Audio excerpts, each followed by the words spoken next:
మహాసేన రాజేష్ గారిని మాట్లాడవలసిందిగా కోరుతున్నాం.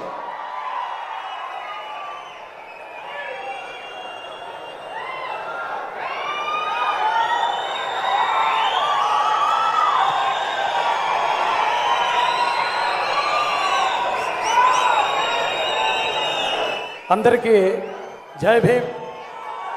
అందరికీ నమస్కారం.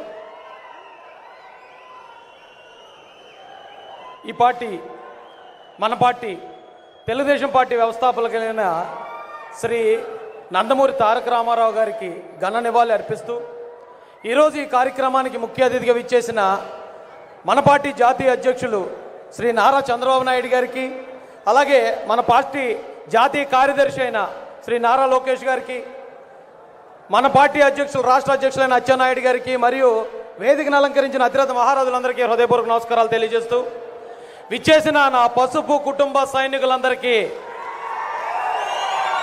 పసుపు వందనాలు తెలియజేసుకుంటూ ఈ అవకాశాన్ని పార్టీలోకి వచ్చిన అతి కొద్ది కాలంలోనే ఇంత గొప్ప వేదిక మీద మా సమస్యల గురించి మాట్లాడే అవకాశాన్ని కల్పించిన పెద్ద ఆయనకి మేము రుణపడి ఉంటాం అంటున్నామండి. అయితే ఆల్రెడీ ఆనందబాబు గారు కానీ ఎంఎస్ రాజు గారు కానీ జరిగిన అన్యాయాలన్నీ చెప్పారు. మేము చెప్పేది ఒకటే అండి. ఇప్పుడు ఈ రోజున ఈ రాజమండ్రిలో పాపం పిల్లోడు గొక్కబొట్టు ఏడుస్తున్నాడు. ఆ పిల్లోడిని ఎవరైనా గ్రైపోర్డర్ ఇచ్చి కొంచెం ఓదార్చండి, మా మార్గాన్ని భరతని. ఇక్కడికి వచ్చి పసుపు మయం చూసాడట, కళ్ళంతా పసుపు పచ్చగా మారిపోయి గొక్కబొట్టు ఏడుస్తున్నాడు 3 రోజుల నుంచి. ఎవరన్నా వుడ్ గ్రైపోర్డర్ ఒకటి పట్టుకుని వెళ్ళి ఆ పిల్లోడికి తాగించండి. ఎందుకంటే ఈ రోజున ఈ రాజమండ్రి కాదండి, ఆంధ్ర రాష్ట్రం మొత్తం పసుపుమయం అయిపోయింది. విషయానికి వస్తే ఇక దళితుల సమస్యల గురించి పెద్దలు ఆల్రెడీ చెప్పారు కాబట్టి ఒక చిన్న కథ చెప్పి నేను ముగిస్తానండి. ఒక అడవిలో ఒక ఆయన దారి తప్పి పడున్నాడు. ఆయన దేవుడికి ప్రార్థిస్తే దేవుడు చూసాడట పైనుంచి. అరే మా వాడు దారి తప్పాడు అని చెప్పి దేవుడు వస్తూ ఉంటే ఆ పక్కనే ఒక రక్త పిశాచం ఉందంట దేవుడి పక్కనే. సరే నువ్వు వెళ్ళు, నేను కూడా వస్తాను నీతో పాటు అన్నదట. సరే అని దేవుడు వచ్చాడు, దాంతోపాటు రక్త పిశాచం కూడా వచ్చింది. ఆ దేవుడు పాపం ఈ దారి తప్పి పడిపోయిన వాడికి సమస్యలు పడిపోయి ఉంటాయండి భుజాల మీద ఎక్కించుకుని, ఒరే నాన్న నీకు కొంచెం దూరంలో అక్కడ మంచి సెలయర్లు ఉన్నాయి, మంచి ఫుడ్ ఉంది, నేను అక్కడ దింపేస్తానని పాపం దేవుడు కష్టపడి ఎండల్లో ఆయన చెమటోర్చుకుంటూ మోసుకెళ్తున్నాడట.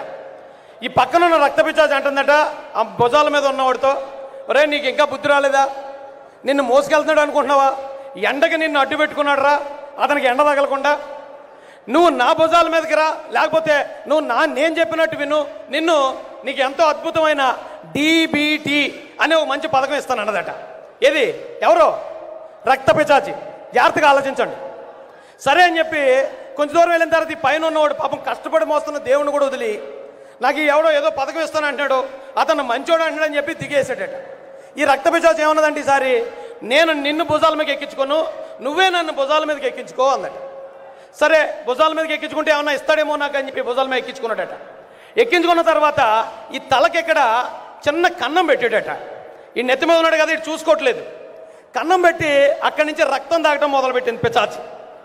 రక్తం తాగుతూ ఉంటే ఆ తాగ్గా మిగిలిన రక్తం ఇలా కారుతుందట పాపం వీడి మీదకి. కారుతుంటే ఓహో మా వాడు పైకెక్కి నాకు జ్యూస్ ఎత్తున్నట్టున్నాడు, చాలా గొప్పవాడు మా వాడు, ఈ జ్యూస్నంతా తాగేస్తే సరే ఇందాక అతను దేవుడు అన్నాడు కానీ అతను నమ్మకం లేదని ఈ రక్తం ఈడే చుక్క తాగుతున్నాడట. కొంచెం దూరం వెళ్తులోకి పైన ఉన్న రక్త పిశాచి మొత్తం రక్తం అంతా పీల్చేసింది, కింద పడి అక్కడే చచ్చిపోయాడు. ఈ రోజున 2019లో ఆంధ్రప్రదేశ్ ప్రజలందరూ చేసిన ఒక పెద్ద తప్పు ఏంటంటే ఆ రక్త పిశాచిని నమ్మటమే. ఈ రాష్ట్రాన్ని భుజాలకు ఎత్తుకుని, ఈ రాష్ట్ర బరువు బాధ్యతల భుజానికి ఎత్తుకుని, ఈ రాష్ట్రానికి పిల్లలకు ఉద్యోగాలు కావాలని ఐటీ సెక్టార్ తెచ్చి, ఈ రాష్ట్రానికి అమరావతి అనే ఒక పెద్ద రాజధాని ఉండాలని రాష్ట్రం కోసం తాపత్రయపడే దేవుళ్ళ లాంటి మనిషిని మనం నమ్మకుండా రక్త పిశాచిని ఎక్కించుకుంటే అది ఇచ్చేది ఏంటి అనుకున్నారు? ఇది రక్తం DBT అంటే డైరెక్ట్ బెనిఫిట్ ట్రాన్స్ఫర్. మన రక్తాన్ని మనకే తాగిస్తున్న రక్త పిశాచి పరిపాలన ఈ రోజున మన రాష్ట్రం ఉంది. ఆ వాస్తవం కనుక్కుంటే ఇది ఒక దళితుల సమస్య మాత్రమే కాదండి. దళితుల సమస్యల గురించి మేము చెప్పాలంటే సార్, మాకు చంద్రబాబు నాయుడు గారి హయాంలో 4 లక్షల మందికి కార్పొరేషన్ లోన్లు ఇచ్చి నిలబెట్టారు. జగన్మోహన్ రెడ్డి గారు వచ్చాక ముగ్గురికి కార్పొరేషన్ చైర్మన్ పదవులు ఇచ్చారు. చంద్రబాబు గారు గొప్ప, జగన్మోహన్ రెడ్డి గొప్ప? మీరు చెప్పండి ఎవరు గొప్ప? చంద్రబాబు నాయుడు గారి హయాంలో దళితులకి దాదాపుగా బెస్ట్ అవైలబుల్ స్కూల్స్ అని 62,000 మంది పిల్లలకి కార్పొరేట్ స్కూల్లో చదువు చెప్పారు.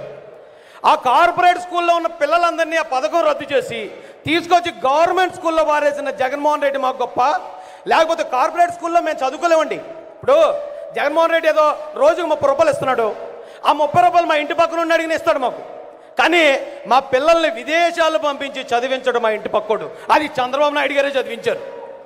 ఈ రాష్ట్రంలో దాదాపు సంవత్సరంలోనే 1000 మందిని విదేశాలకు పంపించి మీరు మరో అంబేద్కర్లా తయారయ్యి రాష్ట్రానికి మీ సొసైటీకి మీరు బాగు చేసుకోండి అని చెప్పి సంవత్సరంలో 1000 మందిని చంద్రబాబు నాయుడు గారు పంపిస్తే 5 సంవత్సరాలకు కలిపి 200 మందిని మా మేనమామ పంపించాడు. మేనమామ అంటే మంచి కోరే మేనమామ అనుకున్నాం, కానీ ఇది కంస మేనమామ అనుకోలేదండి. కంసుడనో మేనమామ ఉన్నాడు. అలాగే మహాభారతంలో కూడా కౌరవుల దగ్గర శకుని అని ఒక మేనమామ ఉన్నాడు. ఈ రోజున దళితుల పాలిట ఒక శకునిలా తయారయ్యాడు మా మేనమామ. ఆ శకుని వల్ల కౌరవ వంశంతో నాశనం అయిపోయింది. ఈ శకుని వల్ల దళితులందరూ కూడా ఈ రోజున రోడ్డు మీద పడిపోయారండి. రోడ్డు మీద ఈడ్చి కొడుతున్నారండి. ఇప్పుడు వచ్చిందండి సుబ్రహ్మణ్యం గారు అమ్మగారు నాన్నగారు కొడుకుని పని ఉందని తీసుకెళ్ళి శవాన్ని చేసి ఇంటి దగ్గర తీసి శవాన్ని పడిసేస్తే ఒక తల్లిగా తండ్రిగా మన పరిస్థితి ఎలాగుందో ఆలోచించుకుంటే ఈ రాష్ట్రంలో ఉన్న బుద్ధున్న ఏ దళితుడు మళ్ళీ జగన్మోహన్ రెడ్డి ఓటేయడు. ఒక డాక్టర్ని పిచ్చోండి చేసి రోడ్ల మీద ఈడ్చేవాడు నిజంగా వీడా మన మేనమామ అనుకుంటే ఈ రాష్ట్రంలో బుద్ధున్న ఏ ఒక్కడు, ఇప్పటికే వైసీపీలో ఉన్న కొద్దిమంది నాయకుల కోసం పిలిపిస్తున్నాను నేను, మీకు నిజంగా సిగ్గుంటే మీకు పౌరుషం ఉంటే మీరు కూడా కథలొచ్చి పసుపు దండులో చేరి చంద్రబాబు నాయుడు గారిని సీఎం చేసి జాతిని కాపాడుకుందాం రండిరా. మీకు దమ్ముంటే మీరు చేయాల్సిన పని అది. అంటే 50,000 బ్యాక్లాగ్ పోస్టులు ఇప్పటికీ ఆయన ఫుల్ఫిల్ చేయలేదండి. చంద్రబాబు నాయుడు గారు ఇళ్ల స్థలాల్లో కూడా 50% రిజర్వేషన్ దళితులకు ఇచ్చారండి. నిజంగా దుర్మార్గులు మేము. టు బి ఫ్రాంక్ ఇక్కడ చెప్తున్నా లక్షలాది మంది సాక్షిగా చంద్రబాబు నాయుడు గారికి నేను తల వంచి నేను క్షమాపణ తెలియజేస్తున్నాను. 2019లో మేము చేసిన పాపానికి. ఎప్పటి నుంచో కాంగ్రెస్ ఓటింగ్గా, దాని తర్వాత ఈ వైఎస్ఆర్ కాంగ్రెస్ పార్టీ ఆ మోసంలో పడిన మేము అతి కొద్ది కాలంలోనే తెలుసుకుని చంద్రబాబు నాయుడు గారితో నడుస్తూ ఈ రోజున దళితుల్లో 80% కన్నా పైన ఈ రోజున చంద్రబాబు నాయుడు గారి వెనకాతలు నిలబడరని చెప్పడానికి గర్వపడుతున్నాను ఒక దళితుడిగా. అలాంటి మేలు చేసిన గొప్ప వ్యక్తిని మేము కాదనుకున్నాం. అందుకే ఈ రోజున రోడ్లంటే ఏడ్చబడుతున్నాం, శిరోమండనాలకు గురవుతున్నాం, శవాలుగా మారుతున్నాం, మానభంగాలకు గురవుతున్నాం. ఈ రోజున ఈ రాష్ట్రంలో దళితులు ఇన్ని దారులకి ఇన్ని అన్యాయాలకు గురవుతున్నారంటే కారణం 2019లో మేము ఒక రక్త పిచాచికి ఓటేసి ఆ రక్త పిచాచిని తీసుకెళ్లి సీఎం సీట్లో కూర్చోబెట్టడమే. కాబట్టి ఇప్పుడు మేము అందరూ అర్థం చేసుకున్నాం సార్. చంద్రబాబు నాయుడు గారిని మేము కోరుకునేది ఒకటే సార్, మీరు దళితులకు సంబంధించి దళితులకి అంటరానితనాన్ని నిర్మూలించడానికి పొన్నయ్య కమిషన్ ఇచ్చారు సార్. మీకు ధన్యవాదాలు తెలియజేస్తున్నాం. అలాగే మన ప్రభుత్వం 2024లో రావటం పక్కా రాసి పెట్టుకోండి. మొత్తం రాష్ట్రం అంతా సునామీ అయిపోతుంది. మళ్ళీ చంద్రబాబు నాయుడు గారు సీఎం అయ్యాక ఈ రాష్ట్ర ప్రభుత్వం వైసీపీ నాయకులు ఎవరైతే ఇప్పటి వరకు దళితుల మీద దాడులాలు అన్యాయాలు చేశాడో వాళ్ళందరి మీద కూడా ఒక కమిషన్ వేసి వాళ్ళందరినీ కూడా చట్టపరంగా వేటాడాలని ఈ వేదిక సాక్షిగా నేను సార్ను కోరుకుంటూ ముగిస్తున్నాను సార్.